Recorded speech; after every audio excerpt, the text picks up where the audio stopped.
Boa tarde a todos, sétimo ano, sejam todos muito bem-vindos. Vocês, a partir desse momento, vão estar participando, então, de mais uma aula de história. Então, é sempre um prazer, sempre uma alegria, né, estar falando aí com vocês.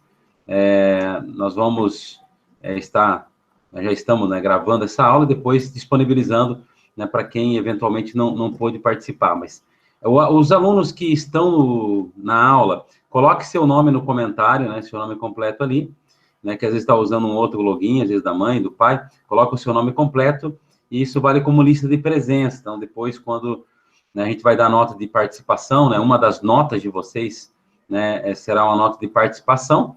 Então, é importante que os alunos que estão participando, assistindo, né, coloquem o seu nome ali certinho, né, para que a gente possa também estar avaliando vocês, né, pela participação, tá bom? Alguém, antes de começar a aula, quer fazer alguma pergunta, tem alguma dúvida, quer saber alguma coisa? Fica à vontade, pode abrir o microfone, pode falar, se alguém quiser fazer alguma pergunta já inicial. Ninguém quer fazer pergunta? Tá tudo bem com vocês? Legal. Então, assim, ó, estamos com um bom número de alunos aqui, né? São 22 alunos que estão participando, né? Alessandro, André, Andressa, ou seja, são vários aqui, né? Gabriel, Gabriel Isoso, e assim vai. Né? São os alunos aí que estão participando, tem outros mais ali, né? Então, são 22 ao total. Vocês conseguem visualizar o PowerPoint? Se alguém consegue visualizar o PowerPoint, né? Sim, Conseguem me ouvir bem? O áudio está bom? Vocês conseguem me ouvir bem? sim. Ok, então tá, show de bola. Então, a aula que nós vamos começar hoje, né? Nós vamos falar um pouquinho sobre a União Ibérica, tá? União Ibérica, o que seria ibérica? Essa expressão, né? União Ibérica, o que seria isso? Deixa eu voltar aqui um pouquinho, porque eu vou dando permissão para o pessoal que vai entrando. Então, às vezes, eu vou ter que interromper aqui o PowerPoint e voltar para a aula. É um pouco ruim, mas faz parte, tá? A gente volta para a aula aqui. Muito bem, então, assim, ó, os países ibéricos são Portugal e Espanha, né? Quando vocês olham no mapa europeu, vocês vão ver aquela ponta, né, que tem ali no mapa, onde fica Portugal e Espanha, são os países ibéricos. Então, sempre que vocês ouvirem essa expressão, os países ibéricos, está se referindo a Portugal e Espanha, né, que ficam ali situados na Península Ibérica, que é aquela ponta, né, ali voltada ali para o mar, para o Oceano Atlântico, na verdade, né, não para o Mediterrâneo, para o Oceano Atlântico. Então, ali a gente chama aquela ponta, nós chamamos de Península Ibérica. Então, o que seria essa União Ibérica, né? Ali seria a união dessas duas coroas, da portuguesa e da espanhola, né? Vão se unificar, né, e vão formar como se fosse um país só. Isso lá no século XVI, né, Portugal e Espanha, né, a monarquia vai se unir, vai se unificar e vai formar como se fosse um país, tá? Então, por isso, esse período nós vamos estar, a gente chama de União Ibérica. Isso vai de 1580 até 1640. Então, são mais ou menos aí 60 anos em que as duas coroas, tanto a portuguesa quanto a espanhola, se unificaram, né, em torno de um rei, né, da figura de um monarca. Isso aconteceu no século XVI, quando o imperador espanhol, né, a Espanha era vamos dizer assim, um império imenso, né? Aqui tinha muitas colônias da América, em várias partes do mundo, Portugal também. Lembrando que essas duas nações, né, tanto Portugal quanto Espanha, eram nações poderosas, né, que tinham muitas e muitas colônias, né, principalmente a Espanha, que na América Espanhola descobriu ouro, prata, eram coroas muito ricas, né, muito prósperas nesse período aí que a gente está estudando, né, que vem logo após ali o contexto das grandes navegações. Então, logo após as grandes navegações, que é descoberto aqui, né, essa região, né, que eles chegam até a América e eles vão explorar as riquezas que existem aqui. Então, os dois países que saem na frente é Portugal e Espanha. Então, naturalmente, são os países que mais têm colônias. E as colônias, qual é o objetivo das colônias? Para que servem essas colônias? Nesse período aí, o único objetivo, vamos dizer assim, das colônias era fornecer riquezas para a metrópole. Toda espécie de riqueza, desde gênero agrícola até ouro, prata, metais preciosos, que iam parar na sede ou na metrópole, né, que era a que controlava todas as colônias. Então, esses países, né, como o caso da Espanha aqui, né, do Império Espanhol, era imenso, possuía diversas colônias, inclusive na Europa, ali nos chamados países, né, nos Países Baixos espanhóis, que depois, mais tarde, vai se tornar a Holanda. Muito bem, então, em 1580, o rei de Portugal, Dom Henrique, morreu sem deixar herdeiro. Deixa eu dar permissão aqui. Vamos lá, permitindo, ok.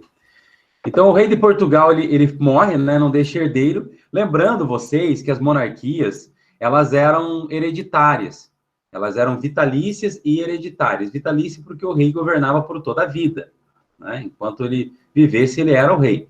E hereditária porque passava de pai para filho. Nesse caso, como não tem um filho herdeiro, né, buscava-se um parente mais próximo, né, que iria assumir aquela coroa. Então, o rei de Portugal, o Dom Henrique, morreu e não deixou herdeiros. Aí vai entrar o rei da Espanha, o rei Felipe II, que era o parente mais próximo aí do rei português, né? E por conta disso, ele vai se tornar também rei de Portugal. Então, olha só que interessante. O rei morre, não deixa herdeiro. O herdeiro mais próximo é o rei Felipe II da Espanha. Esse acaba, então, assumindo também o reino de Portugal. E, a partir daí, nós temos a unificação das duas coroas. Nós temos a unificação de Portugal e Espanha, como se fosse debaixo do mesmo... É um mesmo domínio, né? Países diferentes, mas que estão debaixo do mesmo domínio. Então, o domínio da Espanha sobre Portugal e suas colônias ficou conhecido como União Ibérica. Então, esse período que vai de 1580 a 1640, nós chamamos de União Ibérica, tá? Então, os dois países aí vão estar unificados. Nesse período, né, os adversários da Espanha acabam também se tornando adversários de Portugal. A gente vai falar um pouquinho, né, sobre a invasão da Bahia e do Pernambuco dentro desse contexto aí que nós estamos abordando. Então, aqui, ó, em 1581, os Países Baixos, né, declararam independência, até porque o rei Felipe II queria impor o catolicismo a essas populações, e eles não aceitaram, claro que também por outros motivos econômicos, não é apenas esse, mas envolve sempre uma série de outros motivos e razões. E aí nós vamos ter a independência dos Países Baixos e o surgimento da Holanda. Então, surge aí esse país, né, que vai se tornar uma grande potência ali, principalmente século XVII, final do século XVI e XVII, vai se tornar uma grande potência, inclusive uma grande potência naval, né? É um país que vai ter, inclusive, muitas colônias, né, aqui na América e também na África, né? E vai rivalizar aí com Portugal e Espanha. Então, lembrando que os Países Baixos estavam sob domínio da Espanha, mas declararam independência, se tornaram independentes, e por conta disso surge aí esse país que nós chamamos de Holanda. Ok, então depois disso, 1621, né, os holandeses criaram as Companhias das Índias Ocidentais, né, que tinha como objetivo aí, né, colonizar, buscar colônias aqui na América, né, principalmente colônias que pertenciam a Portugal e pertenciam à Espanha. Então, nós vamos ter aí, né, um terceiro país, nós temos a França também, mas a Holanda principalmente, que vai rivalizar e que vai buscar colônias nesse período aí. Então, nós vamos ter aqui a primeira invasão holandesa aqui na América Portuguesa, aqui no Brasil, né? Então, no ano de 1624, os holandeses vão invadir aquela região de Salvador, na Bahia, né? E vão permanecer ali durante algum tempo. Então, nós temos a primeira invasão, né, dos holandeses que chegam no objetivo de tomar posse da terra, e eles não têm dificuldade, inclusive na época, de tomar Salvador, nessa região ali da Bahia, e é uma região produtora de açúcar, né? Então o açúcar na época era um produto muito caro, muito vendido na Europa, né? Havia uma demanda muito grande por açúcar, então de olho no açúcar, eles acabam tomando aquela região ali da Bahia, né? Então é a primeira invasão, dando permissão aqui para mais alguém entrar, ok? Voltando aqui. Muito bem, então, os holandeses tentaram invadir a Bahia em 1624, mas foram derrotados. Então, essa primeira vez eles conseguiram, mas logo em seguida foram expulsos, né? Ali em 1630, os holandeses conquistaram Olinda e Recife. Então, nós temos a segunda tentativa, essa sim vai ser bem mais duradoura, vai ficar um domínio que vai levar algumas décadas, né? Os holandeses vão dominar o Nordeste brasileiro durante algumas décadas, vai ter toda uma administração holandesa do Nordeste brasileiro, né? Nesse período que nós estamos falando de União Ibérica, né? Então, eles vão se aproveitar talvez um pouquinho disso e vão tomar principalmente uma região muito rica em engenho, uma região que produzia muito açúcar, então era uma região muito interessante para eles também, tá? Então, nós vamos ter aqui um mapinha para vocês darem uma olhada. Esse mapa vai mostrar para vocês aqui, ó, territórios ocupados pelos holandeses. Então, nós vamos ter todo esse Nordeste, que a gente chama de Nordeste açucareiro, que vai estar sob domínio holandês. Isso vai de 1630 a 1654. Olha só, né? Durante esse período, nós vamos ter o domínio holandês. Então, vamos dizer assim, é o Brasil, né? Nós temos aqui o mapa do Brasil, uma região, né, litorânea, uma região bastante rica, que está sob domínio dos holandeses. Aqui também temos um outro mapa, né, onde mostra aqui o mapa das rotas holandesas entre Brasil e África. Então, qual que é o principal interesse dos holandeses? E eles vão explorar isso muito bem. Primeiro é o açúcar, que nós já falamos. Segundo, o comércio de escravos. Como vocês podem perceber, nas rotas eles vão chegar até a África e vão trazer muitos escravos, né?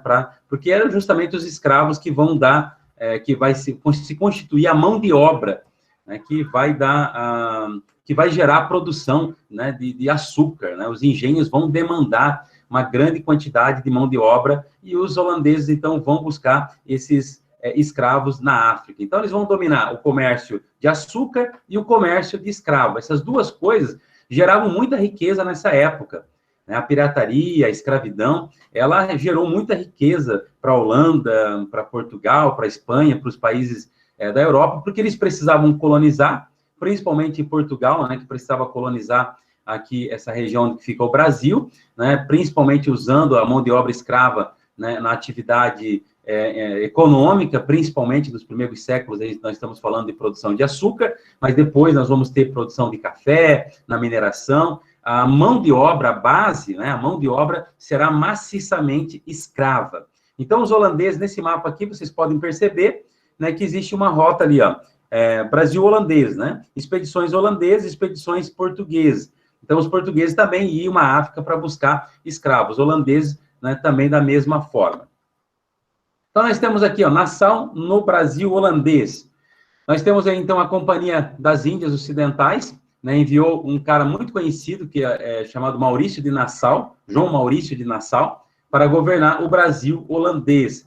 Esse Nassau, ele vai trazer uma série de mudanças, uma série de transformações que vão ocorrer, né, principalmente em Olinda, no Recife, né, que vão ser modernizadas com dinheiro holandês, principalmente dinheiro de banqueiros judeus que vão vir, né, para essa região. Então, nós temos aqui uma reformulação, uma mudança muito grande nessa região. Uma das medidas que serão tomadas, né, por Nassau, pontos da política de Nassau, nós temos aqui empréstimos aos senhores de engenho.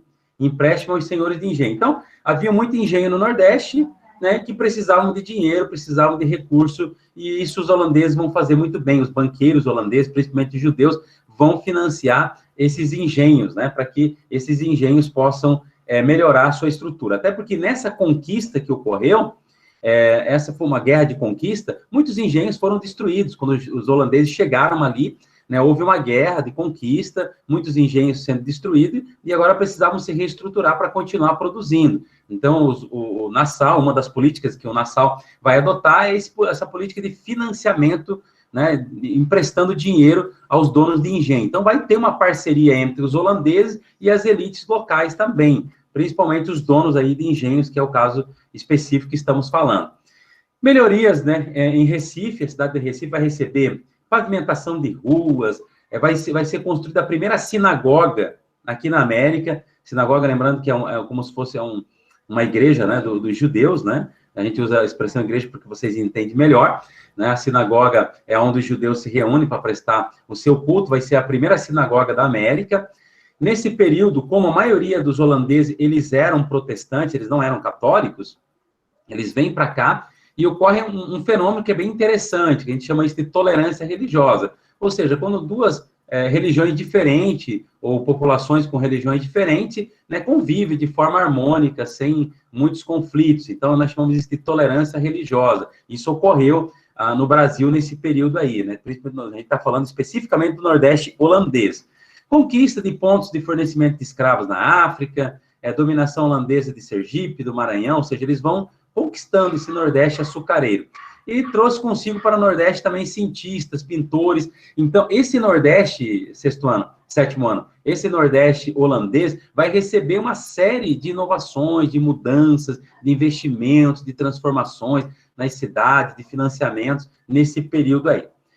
Também, junto com eles, vieram pintores, né? Esse Albert Eckhout, né? É um holandês, é um pintor holandês. Observem que ele faz algumas pinturas. Lembrando que, na época, a maioria das pinturas eram pinturas religiosas. Então, esse pintor, ele nos dá um pouquinho, ele sai um pouco desse prisma e ele mostra ali um pouquinho da rotina, de como era a vida das pessoas, de como que eram as populações, nos dá um pouquinho uma noção, né, das pessoas que viviam aqui. A gente está falando de século XVII, né? Então, a gente tem poucos registros, pinturas, né?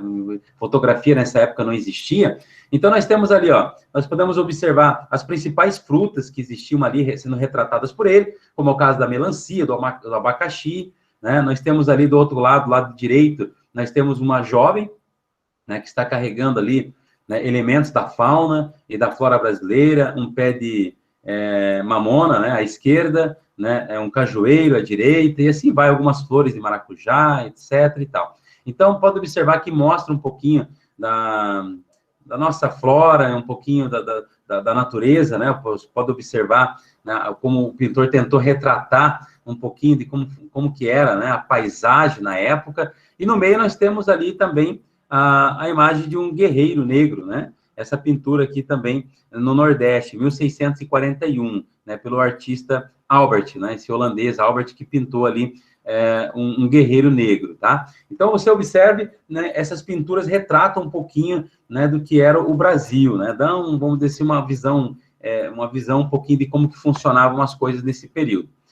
Muito bem, nós temos ali, ó, a restauração, né? Nesse período aqui, ó, 1640, Portugal conseguiu libertar-se do domínio espanhol. Então, nós vamos ter uma guerra de restauração, os portugueses vão tomar em armas e eles não vão aceitar mais o domínio espanhol, e eles vão, então, lutar contra os espanhóis e conseguem a restauração, ou seja, um trono português, né, um rei português para Portugal, né, o que seria o ideal. Então, nós temos ali o Dom João IV, né, que assumiu o trono português e firmou com a Holanda um acordo de paz. Né, nós temos também ali exigências das companhias, ou da Companhia das Índias Ocidentais, fizeram Nassau deixar o Brasil em 1644, né? Então, nós vamos ter uma guerra envolvendo tanto os portugueses como brasileiros que viviam aqui, né, que começaram, assim, surgir contra os holandeses, tá? Então, os holandeses confiscaram as terras dos senhores de engenho. Lembra que eu falei para vocês que no início eles financiaram os senhores de engenho? Né? Financiaram a reconstrução, a produção, né? E agora os holandeses, né, principalmente os banqueiros, que emprestam dinheiro quer receber. Então, eles estavam ali, né, cobrando esse dinheiro, e aí, nesse período, começaram a confiscar terras de pessoas que não pagaram, não conseguiam pagar as suas dívidas, né? Os banqueiros começaram a confiscar suas terras, e aí nós temos uma reação, que a gente chama de reação, uma resistência luso-brasileira contra o domínio dos holandeses, tá? Então, após muitas lutas, muitos conflitos, os holandeses finalmente deixaram o Brasil, tá? 1654, né? Então, 1654, depois de muitas reações, como eu disse, né, tanto das elites que viviam aqui, quanto do próprio Portugal, né, que armou a população, que enfrentou os holandeses, né, e conseguiram, por fim, sair desse domínio holandês. Muito bem, aqui para a gente ir encerrando, e ali eu tenho uma atividade para vocês, deixa eu deixar uma permissão para alguém entrar aqui. Ok. Então, aqui, ó, a concorrência, os holandeses são expulsos do Nordeste brasileiro, então, 1654, eles são expulsos aqui do Brasil, então, eles ficam de 30 até 54, e forçados a deixar o Nordeste brasileiro, os holandeses levaram para as Antilhas, né, que fica ali na América Central, ali onde vocês estão vendo Haiti, República Dominicana e tal. Eles vão para essa região e eles aplicam umas técnicas que eles conheciam aqui no plantio, no cultivo da cana-de-açúcar, eles aplicam ali também. Então, os holandeses possuíam uma grande frota naval, experiência comercial, né, em pouco tempo o açúcar antiliano, né, das Antilhas, passou a disputar com o açúcar do Nordeste brasileiro. Isso gerou uma crise muito grande para Portugal e principalmente aqui para o Nordeste brasileiro, porque agora não era mais a única região a produzir açúcar, né? Havia uma concorrência. E um detalhe mais importante, porque essas ilhas que vocês estão vendo, nas Antilhas holandesas, elas estavam mais próximas da Europa, e por estarem mais próximas, eles conseguiam, era muito menor o custo para você escoar a produção, tirar a produção delas e mandar para a Europa. Então, a experiência que eles tiveram aqui no Nordeste brasileiro permitiu que eles também cultivassem a cana-de-açúcar nas Antilhas. Ali nós temos um moinho de cana-de-açúcar nas Antilhas, representado ali no século XIX, né, os moinhos, né, holandeses. Muito bem, alguém tem alguma dúvida, né, sobre o assunto? Alguém quer fazer alguma pergunta? Pode abrir o áudio aí, pode perguntar. Alguém tem alguma dúvida? Ninguém tem dúvida? Sim. Professor, quando Portugal tinha o domínio de Pernambuco e Bahia, tinha meio que o domínio por lá, não houve guerras antes com os holandeses por ele estar por cima do Nordeste, lá para cima, porque passou bastante tempo, assim, por tempo depois eles chegarem até o Nordeste e acabarem expulsando eles junto aos brasileiros. Com quem eu estou falando? Ô, Vinícius, obrigado pela pergunta. Então tá, vamos acompanhar a questão temporal. Entre 1580 a 1640, nós temos a chamada União Ibérica. Então, desaparece ali Portugal e Espanha, se torna como se fosse um país só, tá bom? Nesse período, então, 1630, um pouco antes até, mas 1630, os holandeses, eles tomaram o Nordeste brasileiro. Isso foi em guerra, tá? Né? Com guerra, eles vieram com frota naval, com canhões, né, com soldados, eu não lembro exatamente, cerca de 3 mil soldados, né, que vieram. Então, houve confronto com tropas portuguesas que existiam ali, mas eles tiveram uma certa facilidade, né? Até porque o Brasil não era tão guarnecido assim, não existia uma estrutura militar tão forte. Os holandeses, como era uma potência na época, né, naval, militar, né, um país muito forte, eles conseguiram tomar sem grandes dificuldades. Então, 1630, ainda Portugal e Espanha estavam vivendo aquilo que nós chamamos de União Ibérica, tá? Mas houve confronto, houve conflito, sim. Muitos senhores de engenho acabaram se aliando aos holandeses, né? Se aliando até porque eu falei ali um pouquinho anteriormente, né, que os holandeses financiaram eles. Teve aquela guerra inicial, né, muitos engenhos foram destruídos, né, na guerra, no confronto, mas os holandeses também vieram com dinheiro e financiaram a reconstrução, financiaram, né, a reconstrução dos engenhos, etc. Então, houve um financiamento. Então, o que a gente dá para perceber nisso? Que os holandeses conquistaram as elites locais, né, aquelas pessoas mais ricas, principalmente a gente está falando aqui dos produtores de açúcar, que são os mais ricos nesse período aí, e eles vai ter uma aliança ali, que vai de 1630 a 1654. Então, vai ter uma aliança. Agora, os holandeses serão expulsos do Brasil. Portugal, né, vai armar uma frota, muitos navios, soldados, e eles conseguem expulsar os holandeses. Né? E lembrando que, nesse período que a gente está falando ali, no período de Nassau, houve uma harmonia, uma relação harmoniosa entre os holandeses e os donos de engenhos.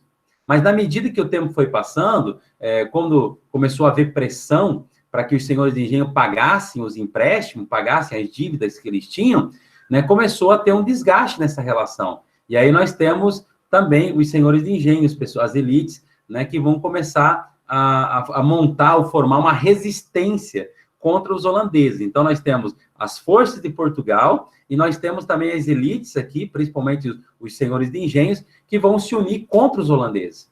Tá? Nós vamos ter uma guerra, né, de expulsão, vai ter uma guerra de expulsão. Isso não vai ser um acordo né, pacífico, vai ter guerra no sentido de expulsar os holandeses. Então, ocorreu, sim, uma guerra. Porém, nesse período, 1630, 40, 50, são 20 mais ou menos 24 anos, eles ficam no Nordeste, sem grandes problemas, tá? Eles vão conquistando ainda mais regiões, conforme eu até mostrei no mapa aqui, né? Você pode até observar, né? Ali a Fortaleza, São Luís, eles vão ampliando, né? Eles vão conquistando essa região aí. Agora, será que seria ruim, né, a colonização holandesa, né? Como que seria, né? Hoje, quem vai no Nordeste, ali, Pernambuco, ainda tem resquícios lá da colonização holandesa, né? Inclusive, muitas pessoas, né, eu conheço pessoas que, né, têm lá descendente de holandês, né, na família, né? Então, muitos holandeses acabaram ficando, casando, tendo filhos, etc. Né? Como eu disse, a primeira sinagoga, até poderia ter trazido uma imagem aqui, a primeira sinagoga da América. Vocês sabiam que esses judeus, que a maioria eram banqueiros, né, que saíram, foram expulsos do Nordeste, foram para a região ali onde que é Nova York, fundaram uma cidade de Nova York, né, eles chamaram de Nova Holanda, e que mais tarde se chamou Nova York. Foram os mesmos banqueiros, os mesmos holandeses, judeus, né, holandeses, que saíram ali daquela região e fundaram uma cidade de Nova York que nós conhecemos hoje, tá bom? Mais alguma dúvida? Alguém quer perguntar? Tranquilo? Mais alguém quer perguntar? Oi. Professor, só para confirmar, então, após os portugueses e os brasileiros retirarem os holandeses do Brasil, daí, a partir daí que Portugal começou a ter os domínios das terras em Pernambuco e Bahia, com as capitanias, ou já havia antes, assim? Boa pergunta, Vinícius. Na verdade, as capitanias eram antes, tá? Eram antes. Em 1530, começam as chamadas capitanias hereditárias, a gente estudou isso, né? Então, ali o Pernambuco era uma capitania portuguesa. Isso vai, então, vamos pegar aqui, ó, 1530 até 1630, que foi quando os holandeses chegaram no Nordeste, tinha mais ou menos 100 anos de ocupação portuguesa. Tá? Os portugueses já haviam colonizado uma grande parte do Nordeste, fundado Salvador, toda aquela região ali, Recife, né, Fortaleza, toda aquela região já havia sido fundada pelos portugueses, fazia parte da colônia portuguesa. Então, o que está acontecendo aqui, Vinícius, é uma reconquista. Os portugueses estão reconquistando um território.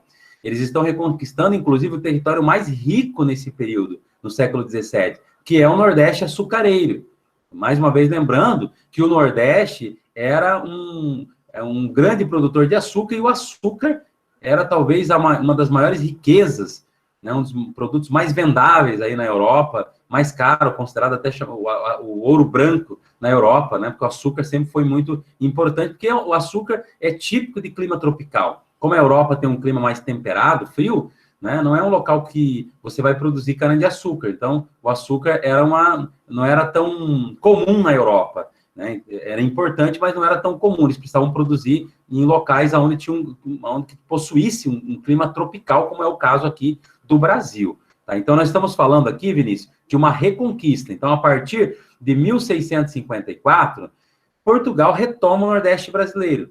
Né? Claro que ficam as contribuições dos holandeses, principalmente da cidade de Recife, Olinda, né, que receberam muito investimento na parte de infraestrutura urbana, com construção de pontes, pavimentações, modernização, né, houve muito investimento, essa estrutura ficou, mas os portugueses eles vão retomar essa região. Deu para entender, Vinícius? Sim, professor, entendi. Tá?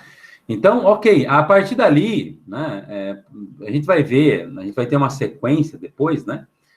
Portugal reconquista, ali vai ter a descoberta do ouro no Brasil em 1698, se não me engano, né?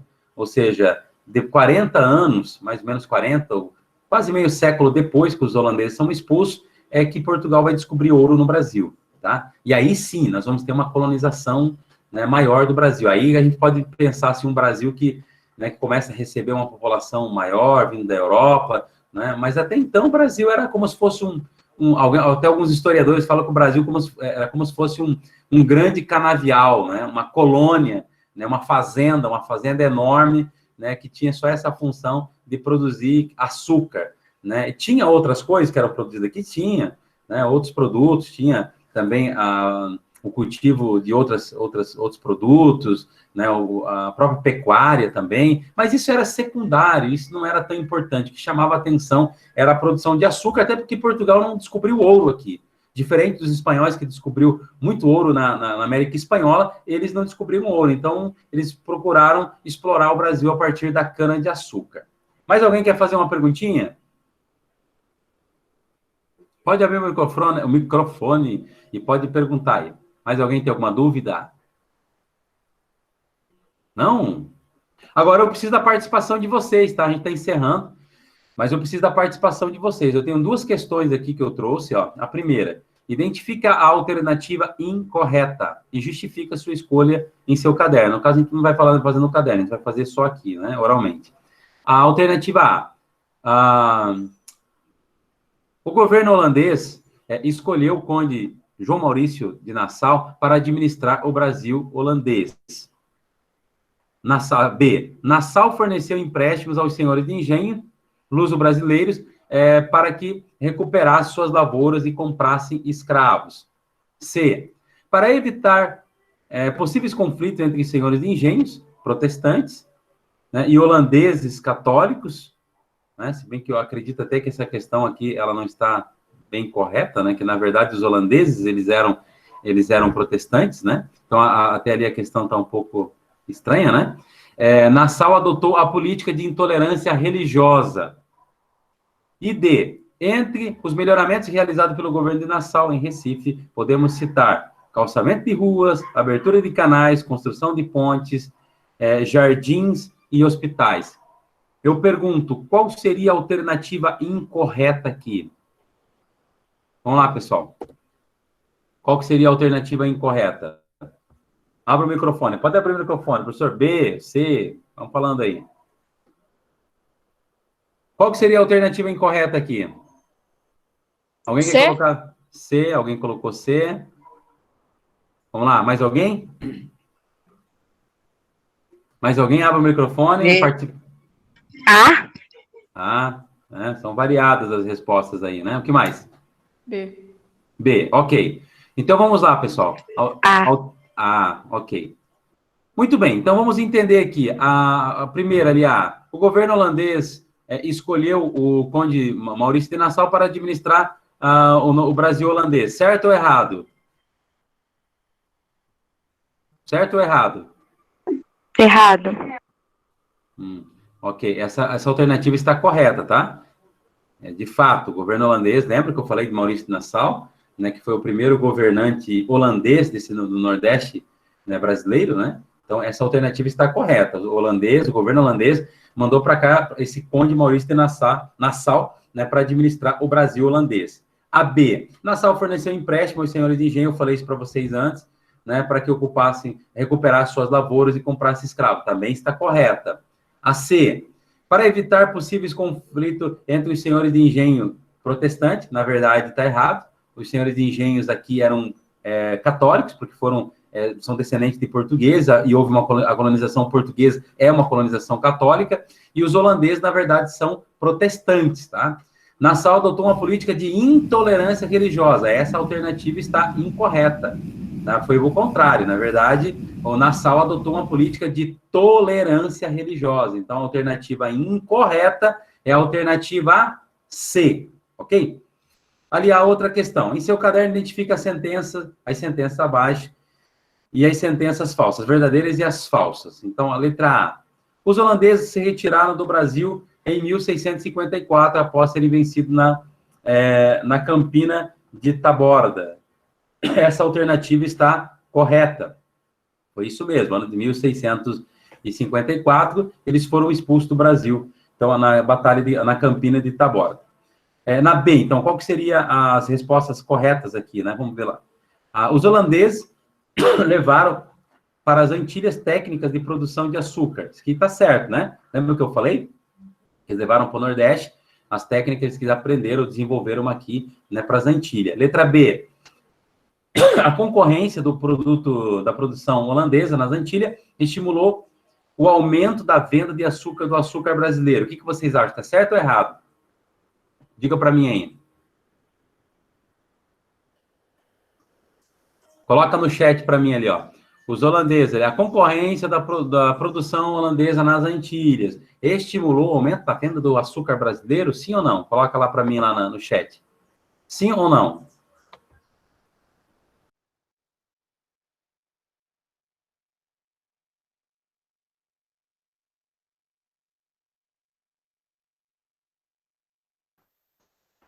Errado, o contrário, diminuiu a venda brasileira. Perfeito, Lígia! Perfeito, é isso mesmo, a tua resposta está corretíssima, tá? Isso mesmo. Então, pelo contrário, prejudicou muito, né, a produção de açúcar aqui no Nordeste, porque nas Antilhas passaram a ser mais interessante. Letra B. Então, nós temos aqui, o açúcar antilhano produzido pelos holandeses passou a disputar o mercado internacional com o açúcar brasileiro. Essa resposta está correta, ok? Então, agora eu tenho aqui a última, para a gente finalizar. Observem aqui, ó, esse gráfico.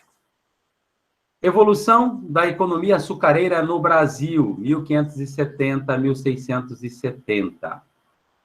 Numa coluna essa vertical, nós temos de 0 a 1800. Aqui nós temos em toneladas, né? Então, nós temos aqui o peso. Então, de 0 a 1800, nós temos a tonelada. E ali embaixo, no sentido horizontal, nós temos o ano de 1570 até 1670, ou seja, 100 anos. Nós temos aqui os anos. Então, observe bem o mapinha, tá? Observe bem o mapa. Desculpa. O gráfico, tá? Observe bem o gráfico, que nós vamos fazer algumas perguntinhas aqui. Eu quero a participação de todos, né? Muito bem. A primeira pergunta aqui, ó. Com base no gráfico e seus conhecimentos sobre a presença holandesa no Nordeste, responda. O que o gráfico registra? Abra os microfones ali para mim. O que o gráfico está dizendo para a gente? O que o gráfico está nos mostrando, gente? Abra os microfones para mim. A produção de cana-de-açúcar. Produção de cana-de-açúcar onde? No Brasil. Então, o gráfico, olhei para ele e está me dizendo aqui, ó, evolução da economia açucareira no Brasil. Ok. Letra B. Identifique, em relação à quantidade de açúcar exportada, ou seja, mandada para fora do país, os períodos que é possível perceber crescimento e o período que é possível perceber que decresceu, ou seja, diminuiu. Qual que é o período aqui que vocês acham que cresceu a produção de açúcar aqui? Entre 1640 e 1650 cresceu, e a partir de 1660 a 1670 ela acabou baixando. Meu, Vinícius, que legal, Vinícius. É isso mesmo, Vinícius. Parabéns, parabéns. É isso aí, ó. Isso é bem importante, tá? Vocês ler os gráficos, entender os gráficos. Isso mesmo, ó. Teve um crescimento ali, 1580, depois foi crescendo ali, ó, 1600, só foi crescendo. Pode observar ali na setazinha que ela só vai crescendo, crescendo. Chega no seu máximo até 1650. A partir daí nós temos uma crise enorme na Europa, e aí nós vamos ter uma diminuição da produção aqui. Nós temos concorrência com os holandeses, nós temos uma diminuição da demanda na Europa devido a uma crise que a Europa está vivendo. Então, nós vamos ter, a partir de 1550, 1570, um declínio enorme de açúcar. O que vai salvar Portugal vai ser a descoberta de minas de ouro aqui na região de Minas Gerais, no final do século XVII, tá? Ok, parabéns, Vinícius. C. Em que ano ocorreu a maior exportação de açúcar? Em que ano ocorreu a maior exportação de açúcar? Qual foi o ano? 1650. Quem falou? Yasmin Emelivar. Yasmin, parabéns, isso mesmo. Esse foi o período que houve uma produção. Mais ou menos quantas toneladas, você sabe? 1.700 e 500. Mais ou menos 1.600 a 1.700 toneladas. Perfeito, isso mesmo, tá? Ok. Quantas toneladas, então a gente já falou, aproximadamente, foram exportadas esse ano. Então, no ano de 1650, foi exportado, que foi o período máximo, foi a maior exportação, né? Nós temos aí em torno de 1.600 a 1.700 toneladas. É bastante, tá? É bastante açúcar. É mais ou menos aí 16 mil quilos, 17 mil quilos de açúcar que iam para a Europa, né? Causando diabetes lá nos nossos amigos europeus, né? Ok. Vocês estão matando a pau, hein? Parabéns. Estão entendendo direitinho o gráfico. Isso é show de bola. Letra D. A leitura do gráfico permite saber o comportamento da economia açucareira durante a presença holandesa no Nordeste. O que aconteceu durante esse período da ocupação holandesa no Nordeste aqui? Então, a leitura do gráfico permite saber o comportamento da economia açucareira durante a presença holandesa no Nordeste. Justifique. Lembrando que a presença deles no Nordeste começou em 1630 e vai até 1654. O que ocorreu no Brasil nesse período aí?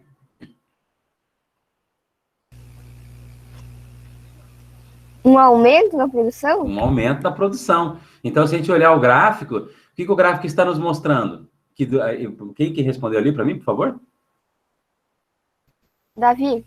Davi, parabéns, Davi, isso mesmo, olha só. Entre 1630 e 1650 é o período que os holandeses estão ocupando o Nordeste brasileiro. Podem perceber que há um aumento na produção de açúcar, devido aos investimentos de banqueiros, né, que colocaram seu dinheiro e investiram na reconstrução de engenhos, na compra de escravos. Isso fez com que a produção aumentasse.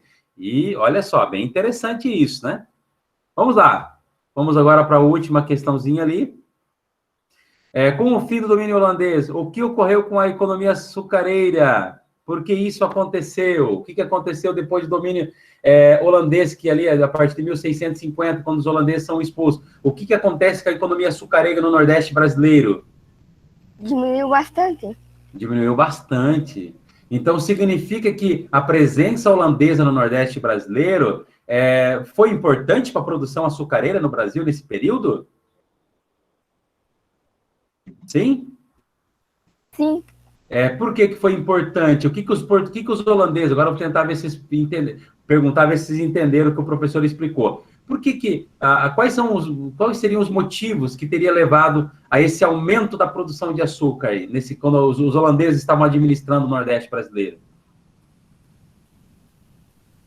Que naquela época Portugal mantinha um aumento de açúcar, só que razoável, mas após os holandeses chegar, com a experiência deles, eles conseguiram fazer essa produção e exportação à Europa aumentar. E depois que eles tiveram sua saída, com eles não estando mais no Brasil, acabou tendo uma indo decadente.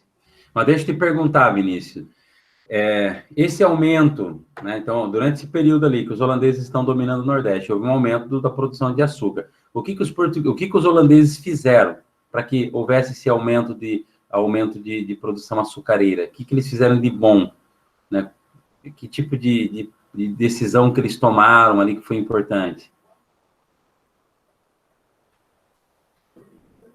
Contribuíram com os donos de engenhos para manter... Isso. Lembra que eu falei financiamento? Eles financiaram, ou seja, colocaram dinheiro, né? Financiaram a reconstrução dos engenhos, a reestruturação, compra de escravos. Então, tem ali dinheiro que foi investido, eles investiram muito dinheiro nessa região, e também trouxeram para cá escravos, né, porque precisava de mão de obra, né? Então, para aumentar a produção, você precisa de mais mão de obra. Então, eles também trouxeram, como eles já estavam monopolizando o comércio de escravos, eles trouxeram escravos para trabalhar nas lavouras. Então, essas duas coisas, financiamento, né, dos engenhos e também trazendo mão de obra escrava para trabalhar nessa região. Então, essas duas coisas foram importantes para esse aumento que vocês estão vendo ali no gráfico. Pessoal, da minha parte, né, é isso. Né, não vou, como eu disse, eu não quero me delongar muito, mas eu gostaria agora de ouvir um pouquinho vocês. Né, se alguém tem mais alguma dúvida, né, alguém quer fazer alguma pergunta, quer saber alguma coisa, né, fica à vontade. Agora é o momento de fazer as perguntas. Dizer o que acharam da aula, se deu para compreender bem o assunto, se o professor conseguiu explicar bem o assunto para vocês. Junto a aula de vídeo e as aulas online dá para compreender melhor. Legal, show de bola. Mais alguém quer falar? Mais alguém quer falar alguma coisa? Vamos lá. Ô, professor. Oi. Você vai estar mandando isso ali pra, tipo, a gente pegar na escola? Porque foi bem ruim para mim ver aqui. Não, na verdade eu vou disponibilizar no YouTube, mas foi ruim para você ver por quê? Você não conseguiu... É que assim, eu tô no celular, ele ficou meio longe, daí não deu pra entender muito Ah, bem a letra. entendi. Não, mas assim, ó, você tem computador? Não, né? Não. Eu vou disponibilizar no YouTube, não tem muito, porque esse material aí eu até poderia mandar, só que existe um limite lá na escola para impressões, e aí na outra vez eu até mandei, mas fica muita coisa, entendeu? Por isso que eu já trouxe vocês para aula online, pelo menos vocês podem fazer anotações, mas você não consegue não conseguiu ver nada assim, ou dá para um esforço conseguir? Não, assim, dá pra ver algumas coisas bem importantes, assim, mas algumas não deu. Uhum. Mas deu pra entender. Mas assim, ó, eu vou postar o vídeo dessa aula depois para vocês, no final lá, até amanhã eu posto esse vídeo, e aí você vai com calma, vai parando o vídeo ali e vai anotando, tá bom? Tá, obrigada. Tem uma atividade que eu vou fazer para a semana que vem que tem relação com esse vídeo aqui, tá bom? É para a semana que vem. Então, se alguém tem mais alguma pergunta, se não tiver, a gente já encerra aqui. Tudo certo? Então, agradeço a presença de todos, né? 25 alunos na sala, obrigado pela participação, foi bem positiva mesmo, né? E assim que a gente puder, a gente volta novamente aqui com as nossas aulas, né? Com esse feedback aqui bem importante, né? Vendo vocês, interagindo com vocês aí. Da minha parte, gratidão, tá bom? Qualquer dúvida, me chame no privado ali, mande mensagem, que estou à disposição de vocês, tá bom? Grande abraço a todos. Tchau para vocês. Tchau. Tchau. Tchau. Tchau, professor. Foi bem legal a aula até. Uhum.